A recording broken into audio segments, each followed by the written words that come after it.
Este vídeo é sobre mais um marcador da assistência ventilatória quando não se tem disponível na UTI o catéter esofágico.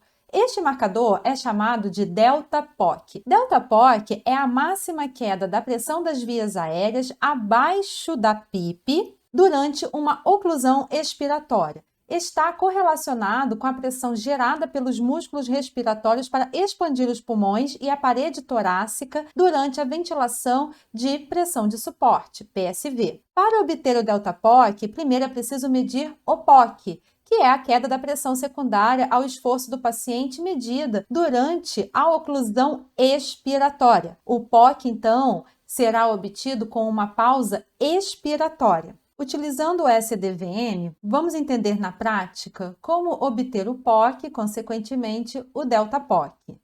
É claro que vai variar de equipamento para equipamento como é obtido este valor. Alguns equipamentos vão solicitar que acione o botão e congele o gráfico para que com o cursor venha e tenha esse valor, seja obtido esse valor. Outros, o valor do POC ou até mesmo do delta-POC será fornecido no monitor, então vai variar de equipamento para equipamento, o modelo do equipamento. Para saber qual é o POC, primeiro é preciso realizar uma pausa expiratória. A pausa está desligada, eu vou selecionar pausa expiratória, vou deixar um tempo de 0,5 segundos, confirmo e aguardo o simulador fazer a leitura da máxima queda de pressão durante a oclusão expiratória. Observe que o SDVM já fez. Eu vou pausar o gráfico para mostrar a máxima queda da pressão. Quando eu coloquei aqui o cursor na máxima queda de pressão, ele me deu um valor de menos 0,53 centímetros de água. Este valor é o POC. Agora, com este valor, eu posso achar o delta-POC. Então, vamos calcular o delta-POC. Delta-POC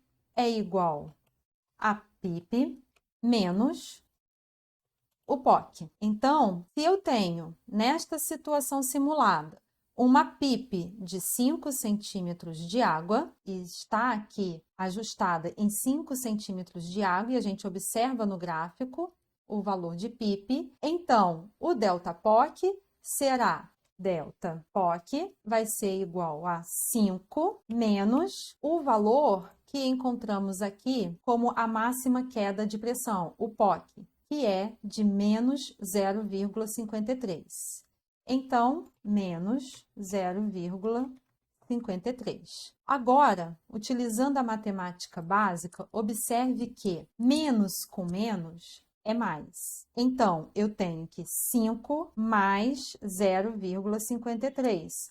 Portanto, o delta-POC desta situação simulada, delta-POC, vai ser igual a menos, por quê? Porque é a máxima queda da pressão, então é queda de pressão, menos 5,53 centímetros de água. Este é o delta-POC desta situação simulada. Mas atenção, deve-se realizar esta manobra do POC 3 vezes, com um intervalo de pelo menos 30 segundos entre estas manobras e encontrar uma média para então estimar a pressão muscular predita e a driving pressure transpulmonar dinâmica, que são dois outros marcadores que eu vou explicar em seguida. Eu não vou fazer essas 3 medidas porque eu fiz lá no vídeo da P01. Então é só seguir aqueles mesmos passos e aí utilizar a média do POC para achar a delta-POC. Agora que já temos o valor do delta-POC, podemos encontrar, como eu disse anteriormente, mais um marcador da assistência ventilatória, que é a pressão muscular predita. A fórmula da pressão muscular predita é pressão muscular é igual a menos 0,75 multiplicado pelo delta-POC. E aí temos, então, para esta situação simulada, 0,75 multiplicado por 5,53, que foi o delta-POC encontrado. Então, fazendo este cálculo, eu tenho que a pressão muscular é de menos 4 centímetros de água. De acordo com os estudos, a pressão muscular predita deve atingir valores entre 5 centímetros de água a 10 centímetros de água. Estes valores são os valores recomendados para uma adequada assistência ventilatória. O paciente simulado em questão está com uma pressão muscular abaixo destes valores recomendados. Nas situações em que o delta-POC for menor que 0 centímetros de água, a driving pressure transpulmonar dinâmica deve ser estimada. Nesta situação simulada, o delta-POC foi de menos 5,5 centímetros de água, que é menor que 0 centímetros de água. Então, temos que estimar a driving pressure. Lembre-se que é a dinâmica. Tá? Nós estamos tratando de um paciente que está assistindo à ventilação mecânica. E aí, como estimar a driving pressure? A driving pressure transpulmonar dinâmica, ela é calculada pela seguinte fórmula. Então, driving pressure é igual a pressão de pico menos PIP menos 0,66 multiplicado pelo delta-POC. É grande a fórmula, né? Mas é simples. Vamos lá. Então, a driving pressure é igual à pressão de pico, eu tenho aqui, é a pressão de suporte,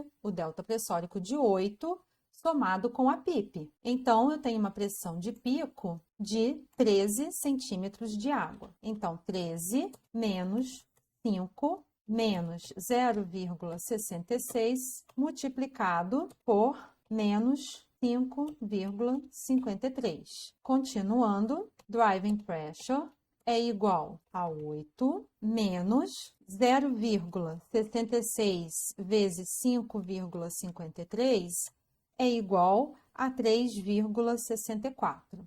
Então, eu vou ter menos 3,64.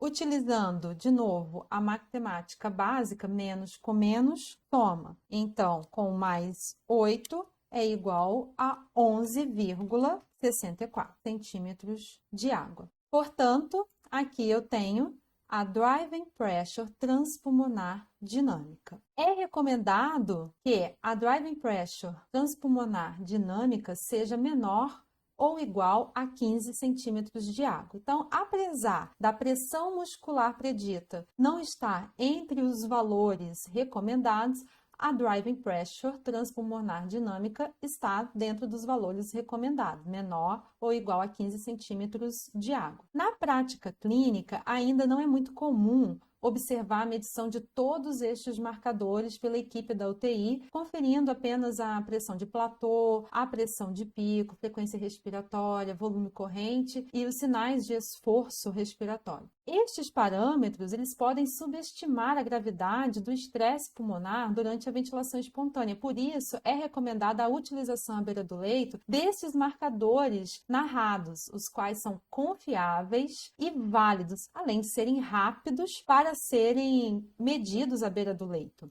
E, assim, detectar o esforço inspiratório excessivo e o estresse pulmonar dinâmico. E se você ainda ficou com dúvidas a respeito de algum desses marcadores, torne a assistir aos vídeos, leia o material de apoio e o e-book. Aproveita e busca lá no e-book as referências, tá bom?